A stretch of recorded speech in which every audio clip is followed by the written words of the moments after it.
Bonjour à tous. Aujourd'hui, une petite vidéo, je pense assez courte, sur les nouvelles fonctionnalités de signaux complexes. Ça faisait un petit moment que je n'avais pas parlé de signaux complexes. Alors, ça fait déjà un petit moment que dans signaux complexes, maintenant, il n'y a plus besoin de modéliser le réseau, ça se fait automatiquement, c'est-à-dire on peut importer son réseau CDM dans signaux complexes. Alors oui, je vais d'abord commencer par le début. C'est quoi signaux complexes? C'est un logiciel client qui fonctionne avec CDM. Alors client, ça ne veut pas dire payant. Tout ça c'est gratuit. CDM est gratuit, signaux complexes c'est gratuit aussi. Les Arduino c'est pas cher. Et on va voir que tout ça, ça fonctionne très très bien ensemble. Voilà. Donc, qu'est-ce que permet signaux complexes? Ben, comme son nom l'indique un petit peu, hein, c'est que ça va nous permettre, pour ceux que ça intéresse, d'avoir une signalisation complexe. C'est-à-dire que par exemple, un carré rouge, un feu un signal à 4 feux, c'est déjà un signal complexe, tout simplement. On va pouvoir avoir du ralentissement, du rappel de ralentissement 30, du rappel de ralentissement 60, enfin, tout ce qu'on veut, y compris même des trucs qui n'existeraient pas. Ça gère aussi depuis peu les signaux belges aussi. Donc voilà. Bon, moi, ça, c'est pas trop. Moi, sur mon réseau, j'ai pas de signalisation de ce type-là. C'est pas trop ça qui m'avait attiré. Par contre, ce qui m'avait attiré, c'est la puissance que ça rajoute au niveau des actionneurs. C'est-à-dire que là, avec signaux complexes, les actionneurs deviennent nominatifs en fonction du train qui passe sur l'actionneur. C'est-à-dire que je peux déclencher une action si c'est tel train qui déclenche l'actionneur et ne pas déclencher l'action si c'est un autre train qui roule sur l'actionneur.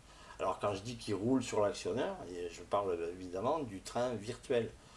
Il n'y a pas d'actionneur physique, hein, il n'y a pas besoin de matériel sur la voie pour déclencher une action. Tout ça, ça se fait dans le CDM évidemment. Donc moi, jusque-là, je déclenchais déjà des sons donc, très spécifiques, par exemple des annonces en gare très spécifiques en fonction du train qui arrive, je déclenche telle ou telle annonce en gare. Ou alors je déclenchais à l'entrée d'un tunnel, je déclenchais, si c'est une loco-vapeur, ben, je déclenchais un sifflet. Si c'était une autre machine plus moderne, ben, je déclenchais un klaxon, tout simplement. Ça, signaux complexes pouvaient déjà le faire. Alors c'est quoi la nouveauté? Ben, la nouveauté, c'est que quand le développeur de signaux complexes a vu que j'étais dans l'Arduino jusque-là, il s'est dit, ben, tiens, je vais rajouter, il sera content, Marco, et je vais rajouter la possibilité de pouvoir parler à un Arduino euh, depuis signaux complexes, tout simplement. Donc, ben, c'est ici que ça se passe, hein, quand on crée un nouvel actionneur, hein, une nouvelle action. Jusque-là, on pouvait déclencher des fonctions sur une locomotive, on pouvait déclencher des accessoires sur le bus DCC, tout ça, hein. Ou alors on pouvait déclencher des sons. Alors ce sont des sons qui sortent de l'ordinateur. Moi, ça c'est bien, hein, mais moi je préfère avoir des sons qui se déclenchent localement sur le réseau. Donc moi j'ai je me suis fabriqué mes propres décodeurs sonores, hein, non embarqués, où je planque un petit peu le haut-parleur dans le décor et le son se déclenche pile au moment où je veux. Et c'est bluffant, il n'y a pas de problème. Mais en plus, maintenant, on va pouvoir donc communiquer par le port-com. Alors du coup, ben, ça va complètement désengorger, ça désengorge le bus DCC, tout simplement, hein. Tout ce qui va passer par le bus série ben, ne passera pas dans le DCC, tout simplement. Autre petit avantage, c'est qu'il n'y a pas besoin d'étage d'entrée, là, hein. En DCC, il faut décoder le DCC. Il faut un étage d'entrée, un optocoupleur, quelques résistances, une diode. Là, il n'y a pas besoin. On récupère uniquement l'USB, tout simplement. Donc là, l'Arduino, ben, c'est juste génial pour faire ça. Donc voilà ce qu'il a rajouté ici. Pardon. Donc là, moi, alors je me suis créé un petit réseau de tests, là voilà, hein, dans le CDM, avec un actionneur ici, avec une adresse à 856. Bon, très bien, c'était juste pour tester, hein. Et ici, ben, j'ai donc déclaré un nouvel actionneur qui va, qui va communiquer sur le PORCOM, actionneur donc, à l'adresse 856. Quand l'actionneur passe à 1, c'est-à-dire que quand le train arrive dessus, hein, et qui serait déclenché par le train TR underscore 1, tout simplement. C'est-à-dire que là, si je mets X, ben, tous les trains déclencheront l'action, mais si je renseigne le train en question, ben, il n'y aura que ce train-là qui déclenchera cette action, tout simplement. Ensuite, eh ben, j'ai déclaré là, ici le PORCOM. Alors moi, je suis sur le PORCOM 5, hein, alors le périphérique et le PORCOM, après je vais vous montrer. Je suis sur le PORCOM 5, et, et voilà. Et ensuite, ici, ben, on a la commande. Et la commande, c'est quoi? Ben, c'est une chaîne de caractères. C'est-à-dire que pour le moment, en Arduino, là, je vous ai montré comment on peut, depuis l'Arduino, envoyer du texte sur le moniteur série. Ben là, on va faire l'inverse. Enfin, en fait, on va faire les deux. Mais, on va d'abord envoyer du texte dans l'Arduino. C'est-à-dire que depuis signaux complexes, on va envoyer une chaîne de caractères. Et puis l'Arduino va nous renvoyer le, le, le texte comme quoi il a bien réalisé ce qu'on lui demande. Voilà, tout simplement. Donc là, le PORCOM, c'est assez simple, hein. Ici, la commande, on voit qu'ici, il y a écrit rouge, parce que la dernière commande que j'ai passée, ben, c'était rouge. Là, maintenant, je vais passer à vert. Donc j'écris vert. Alors ça, évidemment, c'est mon code, hein, Arduino qui... c'est codé dans mon code, hein.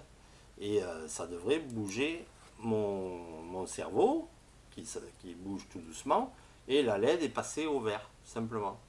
Si j'envoie maintenant la chaîne de caractères rouge, à nouveau, je fais test actionneur, ça repasse au rouge, et le cerveau bouge, tout simplement. Donc j'ai fait la deux actions selon rouge ou vert avec le cerveau en plus.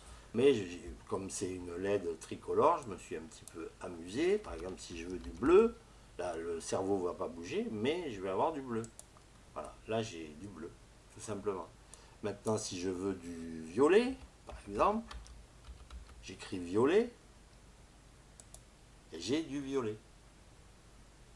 Tout simplement. Si je veux du turquoise, je me suis vraiment un petit peu amusé, hein. Je fais test actionneur. Et là, j'ai du turquoise, tout simplement. Si je veux tout éteindre, je fais off. J'écris off et ça éteint.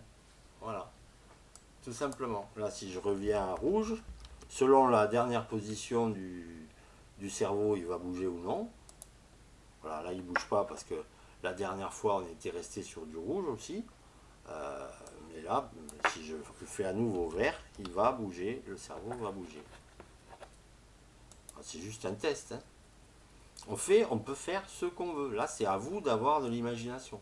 Ça, je peux pas le faire pour vous. Je peux vous montrer comment on fait, mais je pourrais pas le faire pour vous, évidemment. Alors, voilà, ça, c'est comment créer l'actionneur. Bon, ça va très bien. Ensuite, là, ici, il faut évidemment configurer le périphérique PORCOM USB. Donc là, j'ai fait nouveau. Ça m'a mis une ligne ici. Ici, j'ai donné un nom à mon périphérique. J'ai mis Arduino underscore 2. Très bien. Ici, j'ai coché envoyer CR, c'est-à-dire ça, c'est le retour du chariot. C'est-à-dire qu'à la fin de ma chaîne de caractères, ça envoie un caractère de plus qui est le retour de chariot. Pourquoi? Parce que mon code s'attend à ce qu'il y ait un retour de chariot. C'est une sécurité. Ça permet, quand il y a le retour de chariot, ça dit à l'Arduino, bon là, la chaîne a été entière, j'ai bien reçu le retour de chariot. Donc voilà, j'ai fait comme ça. J'aurais pu m'en passer, mais c'est bien de l'avoir quand même ça. Donc envoyer CR, donc retour du chariot. Et puis là, ici, j'ai déclaré le protocole de communication, c'est-à-dire le numéro de PORCOM. Moi, je suis sur PORCOM 5. Chez vous, ça sera peut-être 3, peut-être 7, peut-être 11, peut-être 14, je ne sais pas. Ça va changer. Ça change chez tout le monde. Et puis, ça change même, attention, quand on change de prise USB, ça peut changer aussi. Donc, il faudrait rouvrir le PORCOM. Mais si vous ne bougez pas vos périphériques USB, ça ne va pas bouger. Voilà. Donc voilà, là j'ai fait comme 5. Après j'ai renseigné la vitesse en baud. Là c'est 115 200 baud. Virgule N, virgule 8, virgule 1. Ça c'est vraiment le protocole qu'on met toujours dès qu'on communique sur le port série. Hein, là où vous écrivez tout comme moi et ça va marcher. La parité et tout. Enfin bon, bref, ça peu importe. Vous écrivez exactement comme moi et ça va fonctionner. Et voilà, voilà. Et là, j'ai pas oublié de faire, de marquer ouvre Portcom, hein, ouvrir les Portcom. Alors, il peut y avoir jusqu'à deux Portcom. En fait, ça peut gérer deux Portcom. Donc, on pourrait avoir deux Arduino, mais chaque Arduino pourrait déclencher des actions, beaucoup d'actions. Vraiment, des dizaines, voire des centaines de sons, en fait. Par exemple, hein, mais aussi des actions qui nécessiteraient des cerveaux, tout, du moteur électrique, ce qu'on veut, tout ce qu'on veut quand on veut. C'est ça le but. Et tout ça pour vraiment pas cher. CDM est gratuit, signaux complexes c'est gratuit, tout ça c'est très puissant, ça devient vraiment très puissant, croyez-moi. Et puis les Arduino, c'est vraiment pas cher. Donc voilà, le digital, non, ça revient pas cher et puis ça marche tout seul, quoi. Hein, c'est pas compliqué et voilà, voilà. Tout ça, je vous montrerai comment on fait pour recevoir des chaînes de caractères et faire en sorte d'avoir des actions en fonction de la chaîne de caractères qu'on reçoit. Voilà, voilà. Il me reste, voilà, je crois que je vous ai parlé de tout. Là, on voit, ouais, voilà, le texte. Ça me renvoie le texte que j'aurais eu si j'étais sur l'IDE Arduino. Hein, là, il n'est même pas ouvert. Voilà, c'est vraiment exactement comme le moniteur série de l'IDE Arduino, sauf que là, c'est dans signaux complexes, tout simplement. Voilà. Ça démystifie un petit peu le port série. Hein. Et voilà, il me reste donc à remercier vraiment le développeur de signaux complexes. Il a vu là que j'étais dans les Arduino, ça lui a donné cette idée. Et ma foi, c'est déjà tip top. Alors, je ne sais plus si je l'ai dit, depuis déjà un moment, il n'y a plus besoin de modéliser soi-même le réseau dans signaux complexes. On peut l'importer automatiquement. Ça, déjà, c'est génial parce qu'avant, il fallait quand même modéliser toutes les branches et tout. Bon, moi, ça me plaisait bien parce que ça fait appel juste à de la logique et tout, mais certains, c'était un petit peu compliqué des fois. Donc là, maintenant, ça se fait automatiquement. Là, il y a la procédure, hein, tout est expliqué dans la doc. Là, ici, hein, vous téléchargez le PDF de signaux complexes et vous aurez tout, tout comment ça fonctionne et l'âge du capitaine et tout.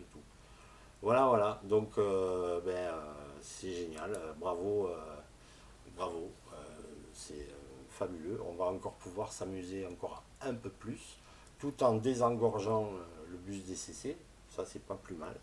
Et ça ouvre vraiment beaucoup de possibilités. Après, c'est juste l'imagination. Il faut que vous ayez l'imagination. Vous dire, ah ben ouais, du coup, je pourrais faire ci, je pourrais faire ça. C'est ça. Voilà. Tout simplement. Voilà, voilà, ce sera tout pour aujourd'hui. La prochaine fois, peut-être on verra comment coder tout ça là. Vous verrez, c'est pas compliqué du tout. Là, il n'y a même pas besoin de librairie. Hein. Là, j'ai mis la librairie cerveau parce que je voulais un cerveau, mais c'est la seule librairie que j'ai utilisée. Là, il n'y a pas de librairie spécifique pour la communication série. Il faut juste renseigner la vitesse en baud, la même évidemment, et ça fonctionne tout de suite. Il n'y a pas de souci. Voilà, voilà. Je vous dis à très bientôt. Ciao, ciao.